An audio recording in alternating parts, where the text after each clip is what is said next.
The manhunt is intensifying for the wife of a slain Massachusetts police officer. 31-year police veteran Kurt Solomon was found dead inside their home early Tuesday morning.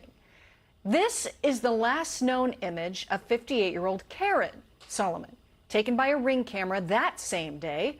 Police have issued a warrant for her arrest and consider her to be armed and dangerous. Newly obtained police scanner audio reveals Karen called officers to the house where her husband was found. Not sure if there's anyone inside, but there's blood from the inside. Did you want me to call the resident back? She's the one that called it in. Reese, I got no answer on call back.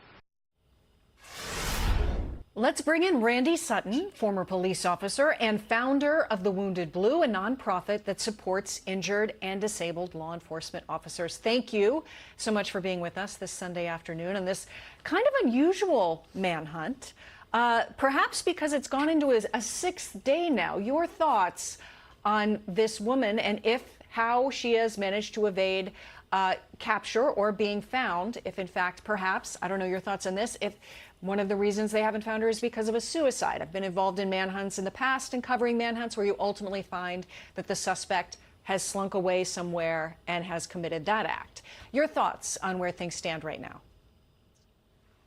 Sure thing. Thanks for having me. You know, this is a rather personal situation for me because in my capacity as the founder of the Wounded Blue, I actually worked with Karen Solomon because her organization, Blue Help, is a suicide prevention, law enforcement suicide prevention organization as well. So I actually have had interactions with her.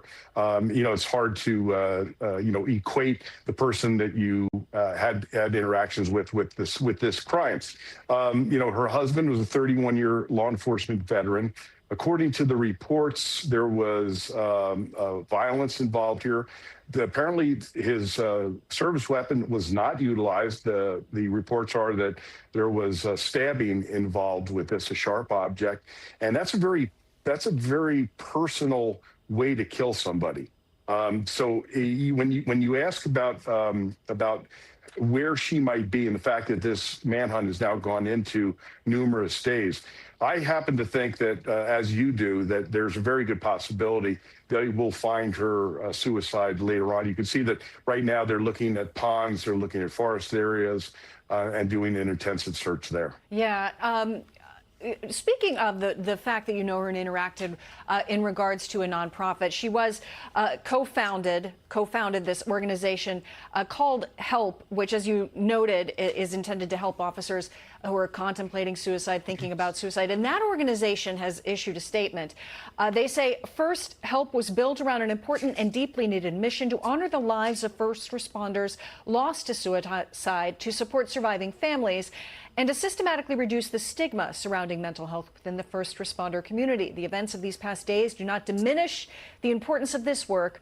Rather, they underscore the profound complexities of mental health crisis and their far-reaching impact on individuals, families, organizations, and entire communities. And I think it's an important point here that the mission, you know, is very, very important, regardless of anyone who's ever been involved in that mission and where things stand today with any given volunteer or co-founder.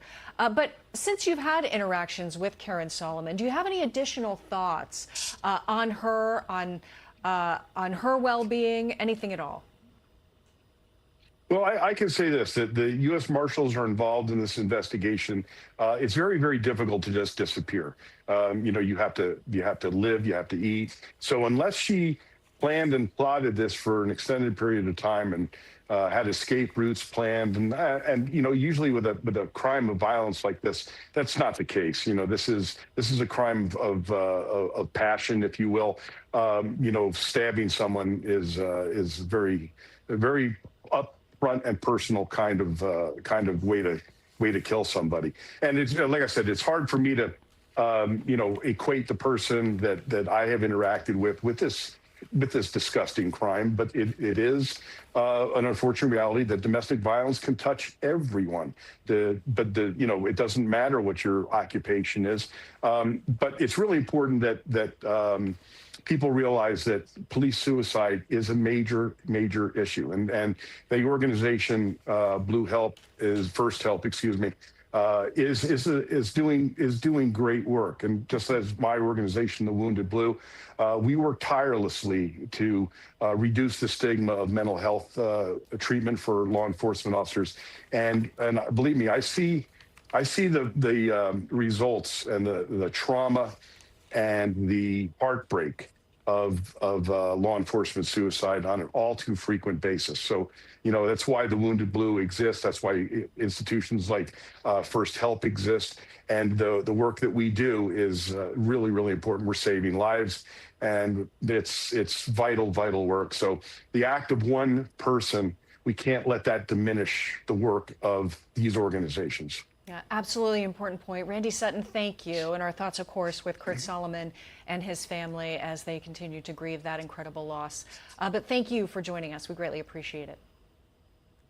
Thank you. I appreciate you having me. Be sure to like and subscribe for all the Fox News latest on YouTube and catch full shows streaming now on Fox One.